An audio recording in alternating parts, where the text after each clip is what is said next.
Did not mean to keep you waiting for so long. I know you got shit to do today. That's the fuck I do. It's all good. You know, let's just knock this out. I would like to get home. I would like to eat some gumbo. My baby mom makes some gumbo. You feel me? Niggas is hungry. Okay. Like, what the fuck? Camera speeding. Yes. Lighting is good. Uh-huh.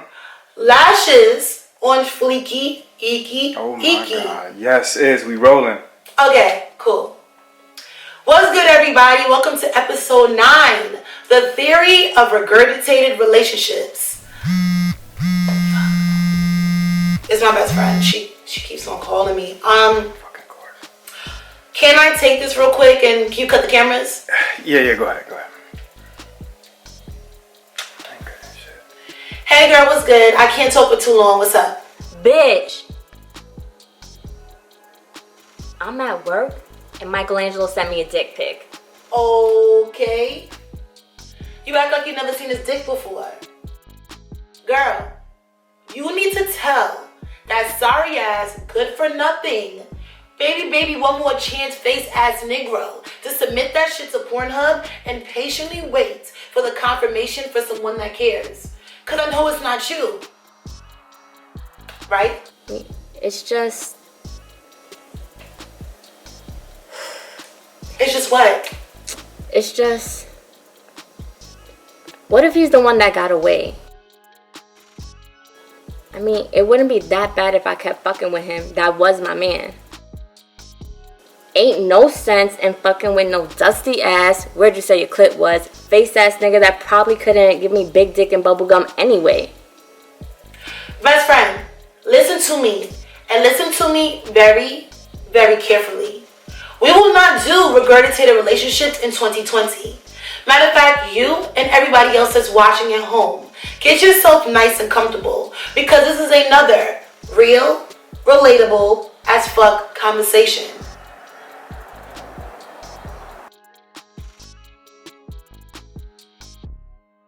Oh, and make sure to like, comment, and subscribe. And then go tell a friend to guess what? Go tell another friend. I fucked up because the Marcus is staring at me and I'm not used to somebody behind me on the other side of the camera. DeMarcus! You're from there on the East Coast? Brooklyn. Oh, you're from New York? Uh-huh. Oh, shit. All my friends are from there. You want me to look at you or the camera? Or? You can look at the camera. Okay. Perfect. All right. So, like I tell each and every person, there's no right or wrong answer. Just your open and honest perspective on the topic at hand. And this episode is entitled The Theory of Regurgitated Relationships. Regurgitated. Okay. And just be honest.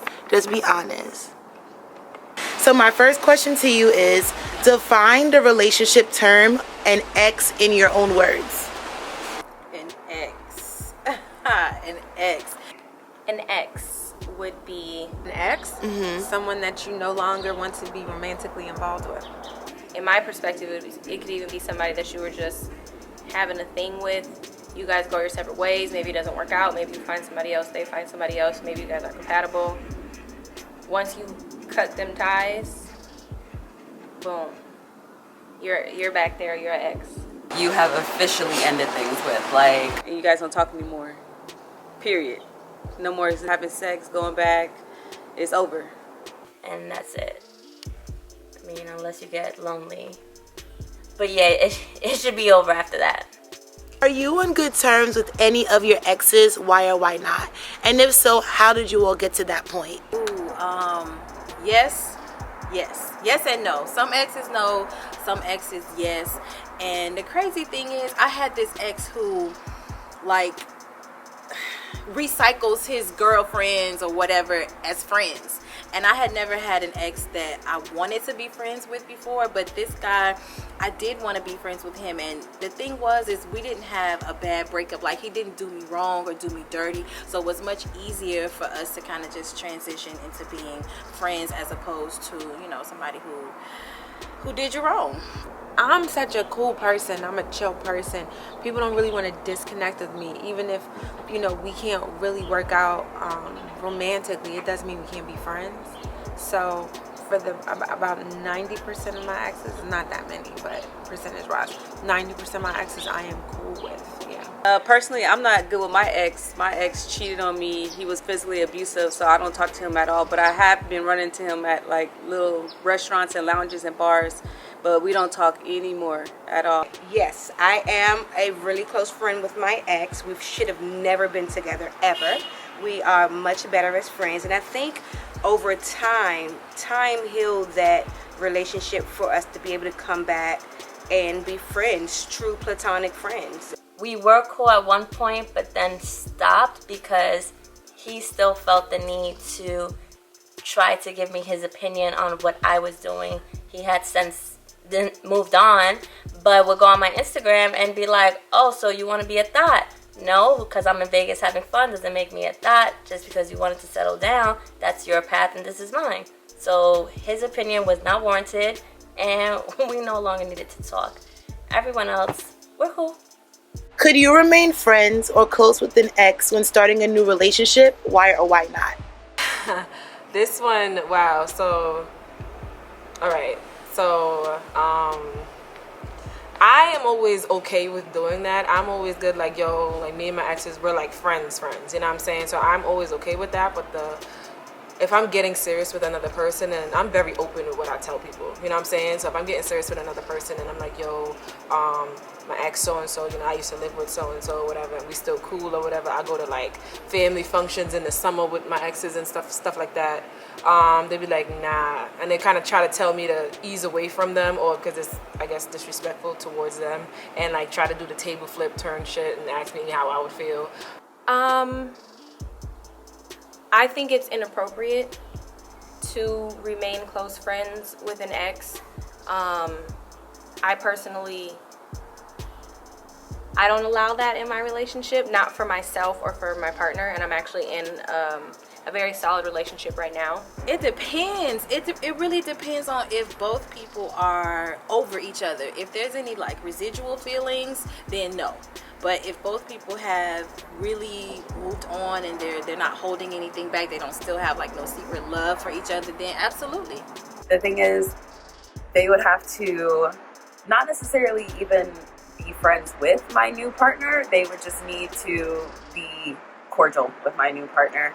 Nobody can ever tell me who I can and can be friends with. That's just not gonna happen.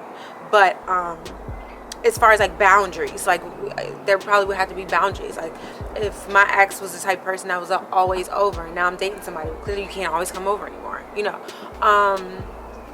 So yeah, I would still be friends with my ex even if I got into a new relationship. I would never let who I'm with determine, you know, my friendships. What is your process for moving on from an ex that you were in love with? Ooh.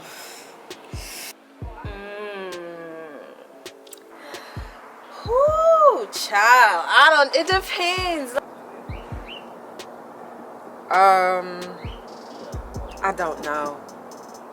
I'm still in that process right now, so it's hard. It's very, very hard. I'm still moving on, trying to move on from my ex. We were together for 4 years, and I had 3 abortions, and I just thought he was going to be the one, and he just changed on me. So just moving on from that process, it was very, very hard. I cried. I had to go get counseling, and it's not easy. It's not easy. Just to move on is that process, just not going back. If he calls, just do not go back. Just move forward. Keep away from things that reminded me of her or them. I'm one of those let it burn girls. I have to really like go through the course of like the hurt and the pain of not being with that person, them not being in your life anymore. I get really sad, and you know, I'm in my room, I'm in my bed, you know, and I have had an situation before where you try to get back out there on the dating scene and talk to people, and it's actually, that's harder for me than actually just sitting through the pain and like getting over it. I do a lot of like journaling, talking to God, stuff like that, to help me through my journey. So yeah, I get a little sad. I feel like it depends on the relationship, how much you were in love with the person, how long you guys were together, who broke up with who. That matters. But just time, really, you just need time. Know that you'll find someone else who you will love, maybe even love more in some ways. You know, like that relationship, it was what it was, but it ended for whatever reason, and you have to just be grateful for the experience that you had with that person and be open to finding new love in someone else. Now, if you find yourself in a situation where it's been like 10 years and you still have not gotten over that person might have been your soulmate. I do believe in soulmates, but I don't believe that everybody ends up with their soulmate.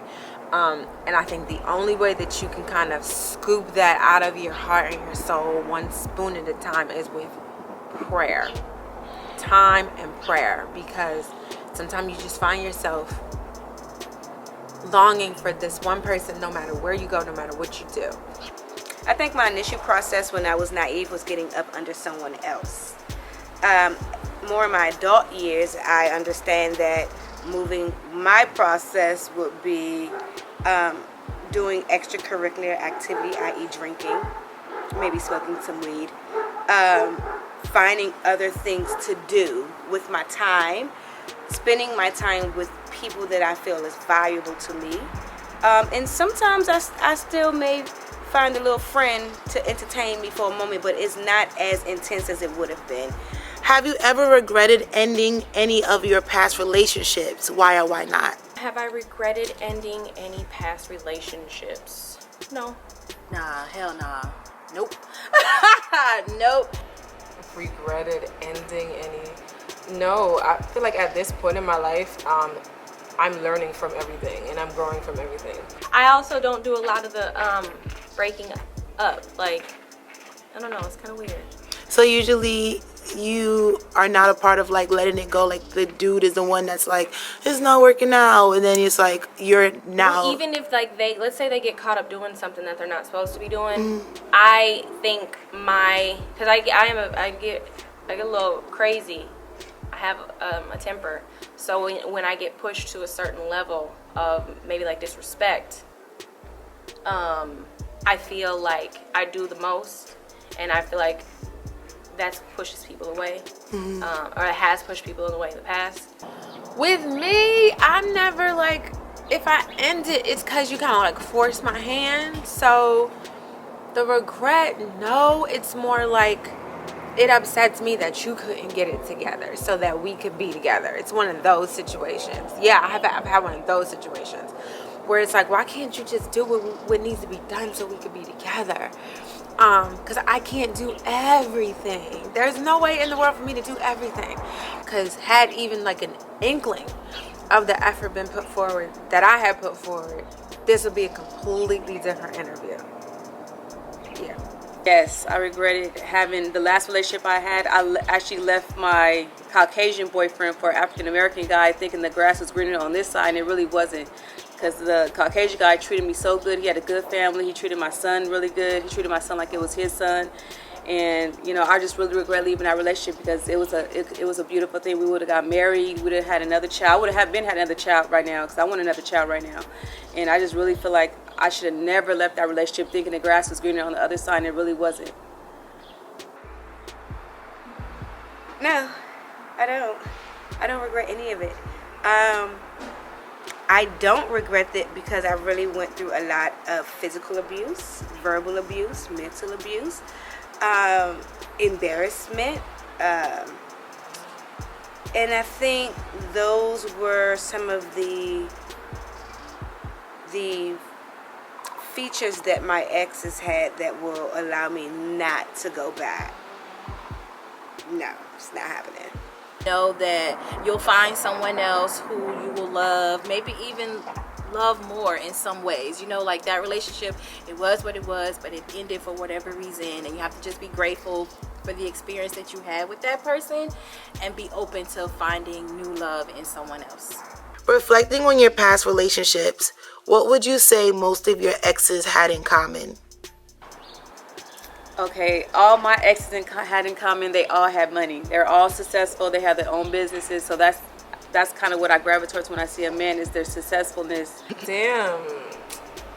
They like fun shit. Like, I like doing stuff. I like going places. I like exploring. I like adventures and stuff like that. And most of my exes were down ass niggas. They'd be the chill nigga, but I'd be the one that's be hype. And I'd be like, yo, let's go here. But they'd just be down to ride, regardless. All of them was motherfucking pit bull dogs. The fucking dogs. Dogs they were. Well, they were mostly women. So I think that's the most thing that they had in common. But other than that, not much. Me? Me, because I'm thinking about the last two, and the entertainment industry, but they were like night and day. The last two guys that I was serious with, they were both black. And me and the entertainment industry. That's it. Lack of faith. Period. Lack of faith in Jesus. Jesus can fix anything. What have most of my exes had in common? Personality wise, maybe I'm just too friendly. But I feel like I'm just, I'm a neutral girl, whatever. I'm not trying to be disrespectful, but I get a lot of people that I feel like get jealous easily. I kind of don't really care for that, They get all overprotective and stuff like that. So that's one thing that I would say that I don't like that they all have in common. No, I've learned from my last serious relationship, which was a 6-year relationship, and I vowed not to have anyone that emulated his characteristics. So if I saw anyone that reminded me of this Virgo, it was over. I seem to attract people who need help all the time because I'm so much of a humanitarian that I love helping people, and I think what they all had in common was preying on my nice and kind heart. Still reflecting on your past relationships, has your dating requirements or needs changed in any way? Oh, most definitely. Yeah, so I learned a lot about myself in my last relationship. I learned that I was super clingy, and that ain't cute. And I learned to not look for love outside of myself. That I have to love myself first and foremost, and the other person is just gonna kind of come in and complement what I already have going on. Yes. Now, moving forward, I do not go for the guy with the flashy car. I go for good looks. I don't go for good looks anymore. I just go for how somebody treats me and how somebody treats my son. Hell yeah. First of all, what does your credit report look like? If we can't build, we can't chill. So we're gonna start there. Second thing is, how do you treat your mom and the women in your family? That's very important. If I'm gonna have a kid, you're gonna respect my child and take care of my kid, and whether or not it's if I have a daughter or a son. And I think your religious values. What is it that how do you see yourself here on earth as a spiritual being? You have to have a relationship with God to be with me. Period. And don't just say you know God and you wear some t-shirts that say God and you read a lot of books that have God in it.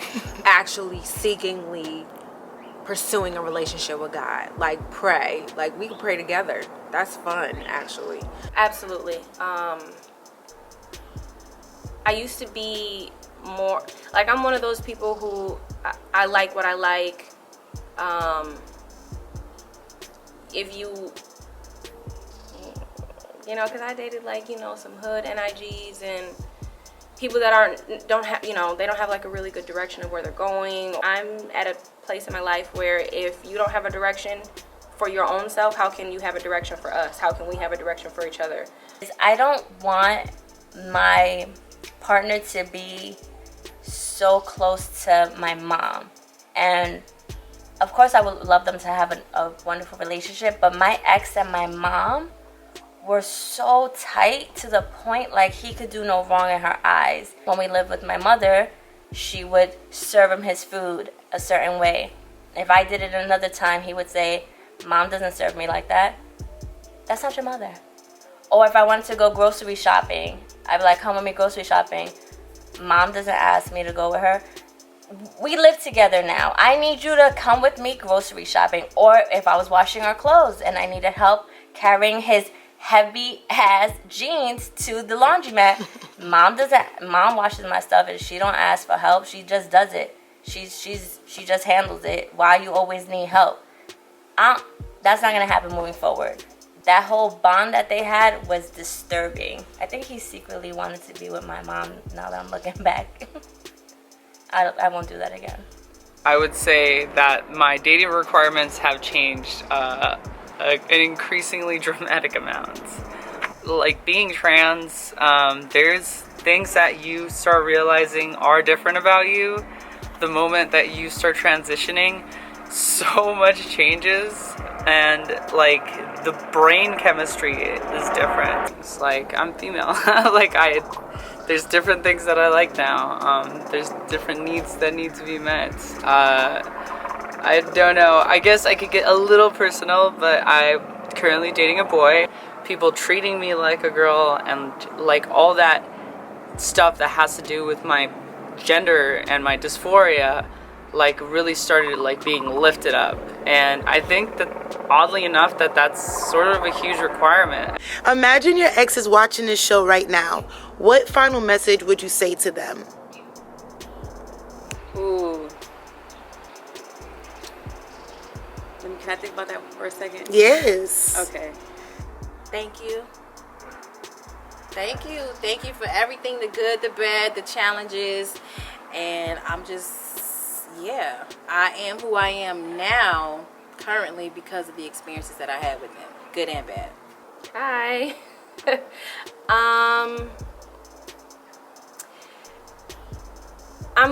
I would, if I could say anything to my exes, I would just say I hope that, you know, everything is going well with all of you guys. Because I still, you know, have been able to be in touch with some of you, I see your progressions. I think it's awesome and amazing. Keep being good fathers, keep being good leaders, keep, you know, doing all the good things. I can only wish everybody well. That's really, even the people who hurt me the most, like, I can only wish you well. I don't have anything else to say about that. Yo, what's good? What's up? Just, you know, checking on you, how everything going, everything good? All right, cool, everything good with me too. Feel me? Everything good with me. But yeah, I mean, like I said before, there's no bad blood between me and my exes, so it's always gonna be love regardless, you know what I'm saying? So yeah, what's up? What's good? That's it. That I don't hold any grudges. You know, I don't hold any grudges. I don't hate anyone. I just feel like everybody, life is a learning lesson. There are times when you know it's you, and there are times when I know it's me, and there are times where it's like maybe it's the both of us. That's the problem. But it wasn't me. It wasn't me. You know what I mean? And I don't really know what else to do or say about it. Yeah. It wasn't me. And there are times where it has been me, but it wasn't me this time. Thank you. I learned a lot from that relationship. I had to learn how to really love myself and not look for a man to build my self-confidence. So I want to thank him for allowing me to grow as a woman and to continue to love myself and to continue to be independent, because look at me now. I don't have to depend on a man for anything. I have my own place. I have my own vehicle. I take care of myself. I don't ask anyone for no money. And I'm doing good. So thank you. Hey, I hope you're doing well. I hope that all the things that you're working towards come true. And I sincerely hope that your life is spectacular and wonderful and amazing.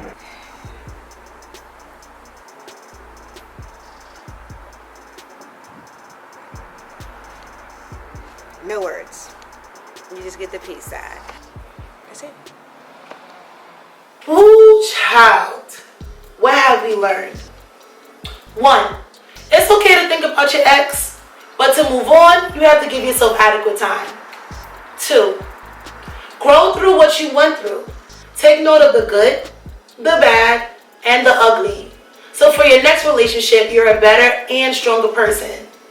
3. Find positive and healthy outlets and distractions to keep yourself from falling into a toxic cycle. Because regurgitated relationships are more than a random theory. It's a prime example of what happens when you hold on to something or someone that no longer serves your best interest. But because of familiarity and the fear of being alone, you hold on to it. Let's not do this in 2020 and beyond. You deserve better. And if your ex manages to become better, well, that's a fucking win-win. And if they don't, well, that's a fucking lose-lose. I'm Izzy, absolutely. Until next time, thanks for watching. Pass the Bluntness.